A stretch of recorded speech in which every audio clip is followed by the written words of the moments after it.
बिस्मिल्लाहिर्रहमानिर्रहीम, अस्सलाम वालेकुम। अभी हम डिस्कस करेंगे फर्स्ट ईयर मैथमेटिक्स चैप्टर 3 और एक्सरसाइज 3.5 का क्वेश्चन नंबर 5 और उसका part 1। Find the value of lambda for which the system has non trivial solution. Non trivial solution इसका क्या मतलब है, सबसे पहले हम ये जानेंगे। एंड कहता है कि also solve the system for the value of lambda. ये आपके पास सिस्टम है जो ब्रैकेट के इनसाइड 3 इक्वेशन लिखी हुई हैं। The set of homogeneous equations, because इसमें कांस्टेंट टर्म ज़ीरो है, राइट हैंड साइड सारी ज़ीरो नज़र आ रही है, इसमें लेफ्ट साइड पर भी कोई कांस्टेंट नज़र नहीं आ रहा। X y z these are 3 variables. तो इस सिस्टम को सॉल्व करना है। अच्छा, जो फर्स्ट इक्वेशन है उसमें एक्स वाई जेड के कोएफिशिएंट 1 1 1 है, जबकि सेकंड इक्वेशन में z का कोएफिशिएंट एक अननोन है, वो है लैम्डा। तो कहते हैं ये लैम्डा फाइंड करें। Find the value of lambda for which system has non trivial solution. इस लैम्डा की वैल्यू फाइंड कर, जहाँ लैम्डा की कोई ना कोई वैल्यू होगी, जिस तरीके से y का कोएफिशिएंट 1 है, x का 2 है, जहाँ पर z का कोएफिशिएंट -2 है, इसी तरह से लैम्डा भी कोई ना कोई नंबर होना चाहिए, 5 4 6 7 कुछ भी हो सकता है। जी हमने फाइंड करना है कि लैम्डा की वैल्यू क्या है। उसने जैसा कि बता दिया है कि system has non trivial solution, तो इसका ये मतलब है कि सबसे पहले हम इसका लिखेंगे कोएफिशिएंट मैट्रिक्स, उसको नाम दे दिया ए का। जो x के कोएफिशिएंट है, फर्स्ट इक्वेशन में x का कोएफिशिएंट 1 है, फिर 2, फिर 1 1 to 1 आ गया। सेकंड कॉलम में y के कोएफिशिएंट आ जाएंगे 1 1 2, और थर्ड कॉलम में z के कोएफिशिएंट आ जाएंगे 1 माइनस लैम्डा और -2। अब अगर सिस्टम का सोल्यूशन और नॉन ट्रिवियल, तो जो कोएफिशिएंट मैट्रिक्स होता है ए, उसका डिटर्मिनेंट इज इक्वल टू 0 होता है। For non trivial solution A का डिटर्मिनेंट इज इक्वल टू 0। अब इस ए का लेंगे डिटर्मिनेंट, ये ब्रैकेट है, इसके ऊपर मॉड लगा दें। अब हम इसको एक्सपेंड करेंगे, ये एक हमारे पास इक्वेशन बन गई है। इस इक्वेशन की हेल्प से अब हम लैम्डा की वैल्यू फाइंड करेंगे। अब इसको कैसे एक्सपेंड करना है, हम इसको एक्सपेंड करेंगे बाई रो 1। तो सबसे पहले इस 1 की बारी आएगी। 1 की रिस्पेक्ट जब हम एक्सपेंड करेंगे, 1 इधर स्टार्ट में आ जाएगा, और जो 1 की ये रो है और जो 1 का ये कॉलम है, ये नहीं लिखना है, ये छोड़ देना है। बाकी जो 4 एंट्रीज हैं, 1 माइनस लैम्डा, 2 और -2, ये यहाँ पर लिख देंगे 1 माइनस लैम्डा 2 -2। जिस एलिमेंट की रिस्पेक्ट से हम एक्सपेंड कर रहे होते हैं, उसकी रो और उसका कॉलम ये छोड़ देते हैं, बाकी जो एंट्रीज बचती हैं ये लिख लेते हैं। अब इस 1 की रिस्पेक्ट से एक्सपेंड करवाएंगे, तो इधर आएगा -1। अब ये माइनस क्यों आया, वो इसलिए अगर आप गौर करें तो इस 1 की जो लोकेशन है, जो पोजीशन है, ये कहाँ पर है, ये है फर्स्ट रो और सेकंड कॉलम। तो फर्स्ट रो की वजह से हम 1 लिखेंगे और सेकंड कॉलम की वजह से हम लिखेंगे 2। 1 + 2 इज इक्वल टू आया 3। अब नंबर ऑफ रो और नंबर ऑफ कॉलम को प्लस करने के बाद अगर आंसर कोई इवन नंबर आए तो इधर स्टार्ट में प्लस आता है, अगर आंसर आए ऑड नंबर तो फिर इधर आता है माइनस। अब ये पहला 1 इसके स्टार्ट में प्लस आया, क्यों? क्योंकि ये फर्स्ट रो और फर्स्ट कॉलम में है। फर्स्ट रो के लिए 1, फर्स्ट कॉलम के लिए 1, 1 + 1 2, 2 इज इवन नंबर, तो इसलिए यहाँ पर प्लस आएगा। अच्छा, इस 1 के स्टार्ट में प्लस आया, क्यों? क्योंकि ये फर्स्ट रो में है और थर्ड कॉलम में है। फर्स्ट रो थर्ड कॉलम के लिए 3, 1 + 3 4, तो 4 इज़ आल्सो इवन, इसलिए इसके स्टार्ट में भी प्लस आया। अच्छा, अब हम देखते हैं, ये माइनस की समझ आ गई है। अब हम 1 की रिस्पेक्ट से जब एक्सपेंड करवाएंगे तो ये कॉलम छोड़ देंगे और 1 की रो छोड़ देंगे, तो जो बाकी जो एंट्री बची हैं 2 1 माइनस लैम्डा -2, ये यहाँ पर लिख लेंगे 2 1 माइनस लैम्डा -2। अब हम फाइनली एक्सपेंड करवाएंगे इस 1 की रिस्पेक्ट से, तो ये रो छोड़ देनी है, ये कॉलम छोड़ देना है। ये जो 4 एंट्रीज बची 2 1 1 2 2 1 1 2, ये लिख लेंगे। किसी भी रो या किसी भी कॉलम से हम एक्सपेंड करवा सकते हैं। इस वक्त मैंने इसको सिर्फ फर्स्ट रो से एक्सपेंड करवाया और इज इक्वल टू 0 लिख दिया। इज इक्वल टू 0 इसलिए क्योंकि सिस्टम का जो सोल्यूशन है वो नॉन ट्रिवियल है, और नॉन ट्रिवियल का पर्पज़ होता है कि डिटर्मिनेंट उसका इज इक्वल टू 0 होगा। अच्छा, इसके बाद नेक्स्ट स्टेप ये कैसे आया, ये 1 बाहर स्टार्ट में एज इट इज़। अब सबसे पहले ऊपर से नीचे एरो लगाना है, इन दो नंबर को आपस में मल्टीप्लाई करते हैं।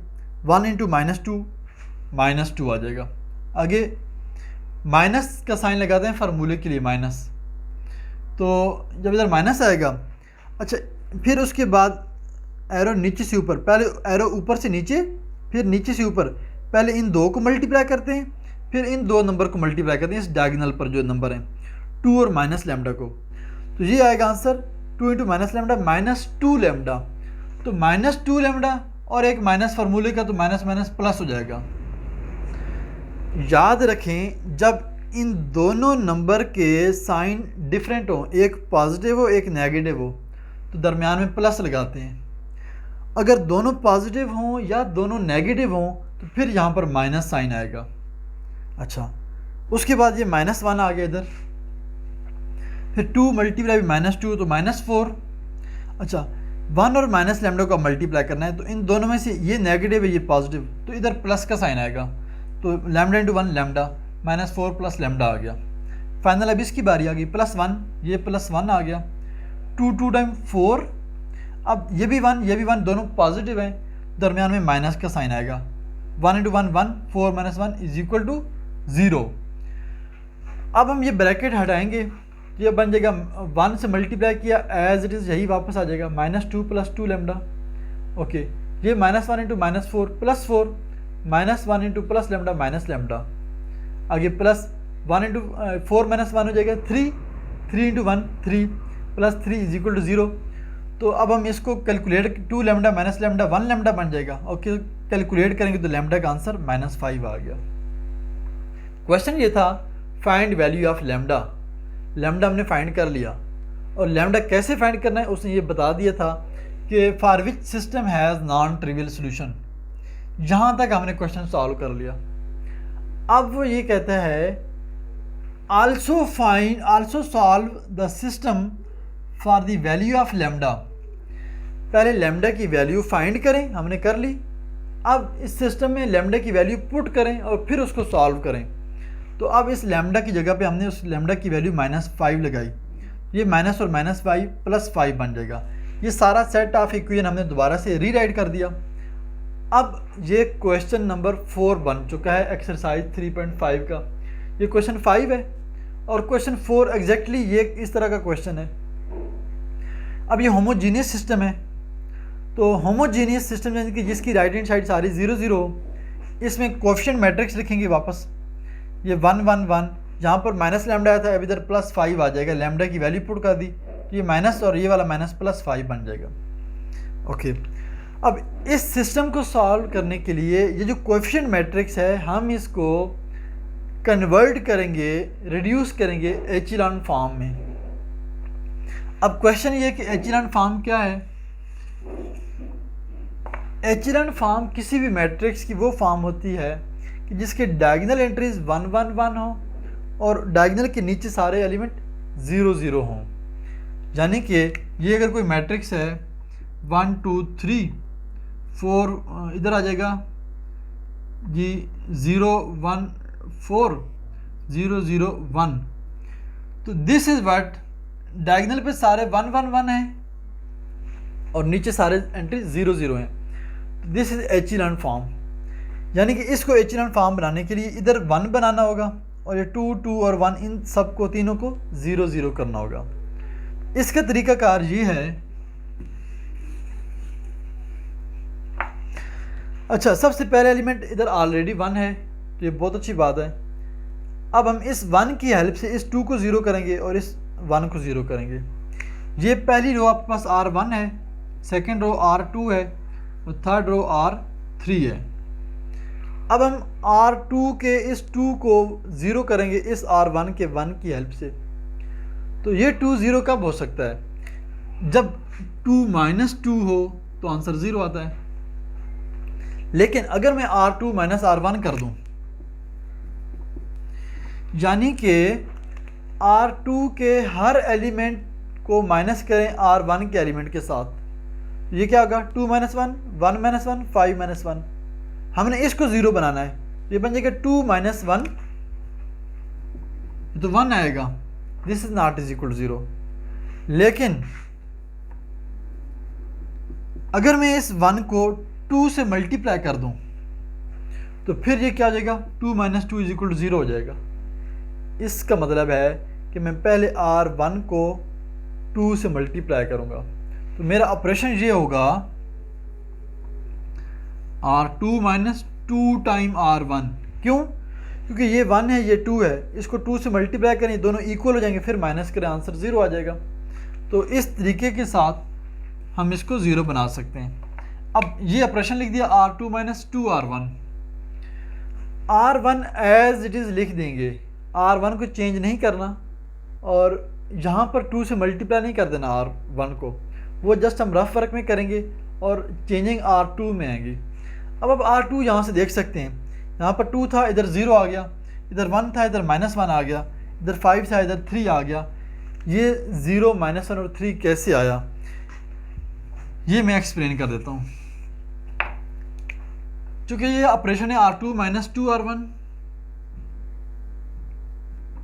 तो R2 का पहला नंबर क्या है 2, माइनस आगे 2, R1 का पहला नंबर क्या है 1, तो ये इधर 1 आ जाएगा, ये आ गया 0, यहाँ पर 0 लिख दिया।